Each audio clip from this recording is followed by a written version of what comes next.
look at this. This is very dramatic. I've gone really all the way today with this. Fire, words and phrases. You can see there is a blaze taking place underneath us. So we have something to keep us warm. Oh, that's actually that's quite nice. That's nice and warm, that is. It's keeping me warm today. Isn't that lovely? So when we talk about words and phrases connected to fire, here is the first one. And Mr. Steve did give a small clue.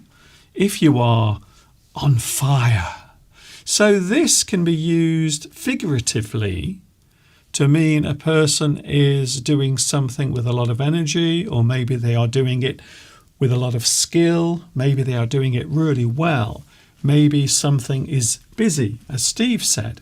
So you might say that the live chat today is on fire. There is a lot going on. Something is on fire. Here's another one, Steve. To be fired up. Yes. Ooh, if you are fired up, it means you are excited to do something. You have lots of energy and enthusiasm. You are fired up.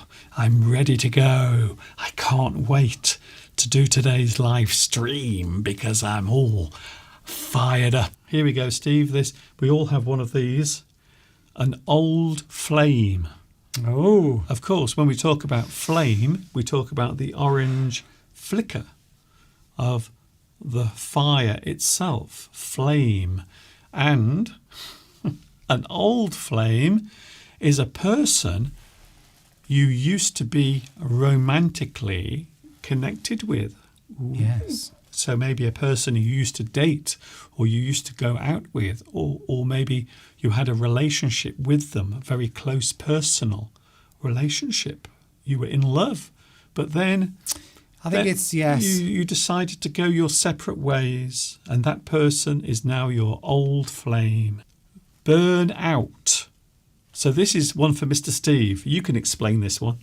Burnout, that's when you work so hard you're doing too much. Well, there's another one, burning the candle at both ends. Have you got that one? I'll do this one first. Yes. That's when you burn out. You've worked so hard for so long. You've got too much adrenaline, and in order to keep going, in order to keep working, you have to miss sleep, and you have to maybe drink too much coffee, and you don't relax enough. And eventually your body, because it's had too much adrenaline and cortisol going through it gives up and you burn out. You literally become totally drained of energy, emotionally, physically, and you have to take a period of time off work to recover. And you might even need some psychological help. It can also happen with being here on YouTube, being a YouTube publisher. You can sometimes burn yourself out. You run out of energy, you run out of ideas. That has never happened to me in my 17 years here on YouTube.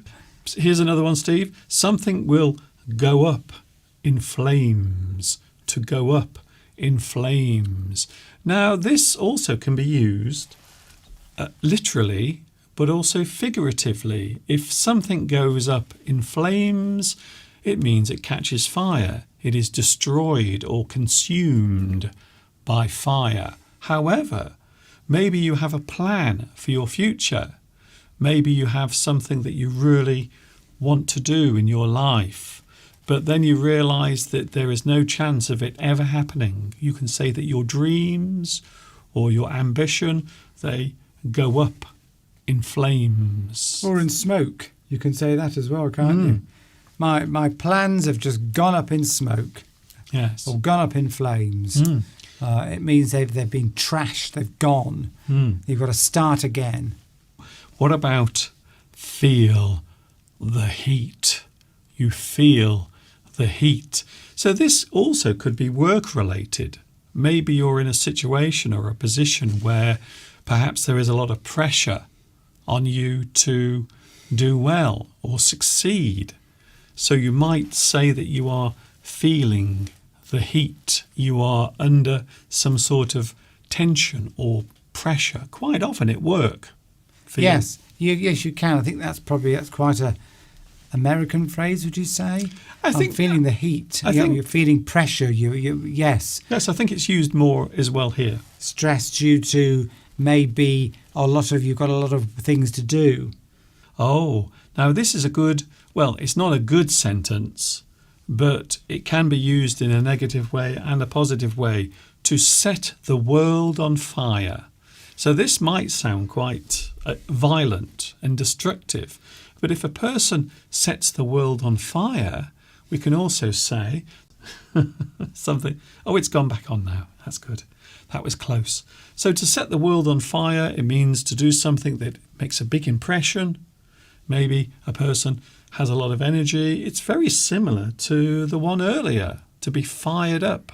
So to set the world on fire is to be quite impressive, and you make changes that are felt. Of course, it can also mean something negative. Maybe a person who wants to set the world on fire. Some people just want to destroy things because they're not happy. Maybe they just want to see destruction around them. So you could, I suppose, use that in different ways. But we often talk about setting the world on fire as being something that makes changes. Ignite. I think this is a great word. I don't know why. When you say it, ignite, it sounds dramatic. And that's because it is, because something will start burning. You ignite something, as we saw earlier, to light a fire, to start a fire. Ignite comes from the word fire, to start something that is burning, to start a fire, to produce the flames, to start the fire burning, to ignite. So I suppose in a way you might ignite an idea. You can suddenly have an idea. Wow, like a spark going off inside your brain. Suddenly you have a great idea. Inflame. Inflame. So we can use this in many ways, can't we? We can. Yes. So we can use it to show how something is being affected. We can use it as the medical term for something that has become infected, or maybe something that has swollen and is painful. So inflame. You can also use it to show that something has been made worse as well. You might inflame a situation. You are making that thing worse. Deliberately. And finally, you will be pleased to hear, to have a burning ambition. To have ambition, something that is burning. Now again, this is interesting, Steve, because this can also be medical, something that is burning. So it can be a sensation. Maybe if your hand is hot, you might say that it's burning. It's too hot. Or maybe something that is very painful. But to have a burning ambition means something that you really want to do. Maybe something that you have in your heart that you would really like to do very much.